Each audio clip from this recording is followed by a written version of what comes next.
तीन चोरीचे गुन्हे उघडकीस, 71,000चा मुद्देमाल जप्त, रेणापूर पोलिसांची उल्लेखनीय कामगिरी. लातूर जिल्ह्यात मालमत्तेविरुद्धच्या गुन्ह्यांवर प्रभावी नियंत्रण मिळवण्यासाठी पोलीस अधीक्षक अमोल तांबे यांच्या आदेशानुसार व अपर पोलीस अधीक्षक मंगेश चव्हाण यांच्या मार्गदर्शनाखाली सुरू असलेल्या विशेष मोहिमेअंतर्गत रेणापूर पोलीस ठाण्याचे पोलीस निरीक्षक सुधाकर दर्डे यांच्या नेतृत्वाखालील पथकाने तीन चोरीचे गुन्हे यशस्वीरित्या उघडकीस आणत सुमारे 71,000 रुपयांचा चोरीचा मुद्देमाल जप्त केला आहे. रेणापूर पोलीस ठाण्यात दाखल गुन्हा रजिस्टर क्रमांक 50/2026 कलम 303(2) भारतीय न्याय संहिताच्या तपासादरम्यान आरोपी पवन लक्ष्मण शेणोरे वयवर्ष 22 राहणार मळवटी रोड लातूर, राजू शिवराम शेणोरे वयवर्ष 35 राहणार विद्या कॉलनी बिदर कर्नाटक, सध्या राहणार मळवटी रोड लातूर यांना ताब्यात घेण्यात आला. चौकशीत त्यांनी मौजे महापूर येथून चोरी केलेल्या 2 पाणबुडी मोटारींची चोरी केल्याची कबुली दिली आहे.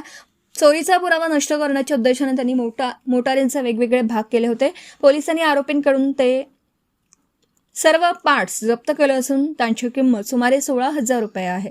याच आरोपींच्या पुढील चौकशीत गुन्हा रजिस्टर क्रमांक 314/2026 मधील मौजे सांगवी तालुका रेणापूर येथून चोरीस गेलेली 15,000 रुपये किमतीची इलेक्ट्रिक मोटार देखील त्यांच्या ताब्यातून हस्तगत करण्यात आली.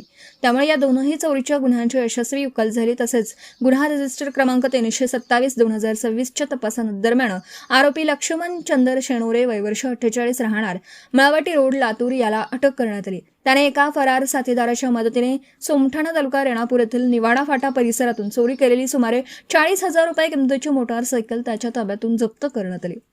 या गुन्ह्यातील फरार आरोपीचा शोध सुरू आहे. या सलग कारवाईमुळे चोरीचे 3 गुन्हे उघडकीस आले असून 2 पाणबुडी मोटारी, 1 इलेक्ट्रिक मोटार आणि 1 मोटारसायकल असा एकूण सुमारे 71,000 रुपयांचा मुद्देमाल हस्तगत करण्यात आला आहे.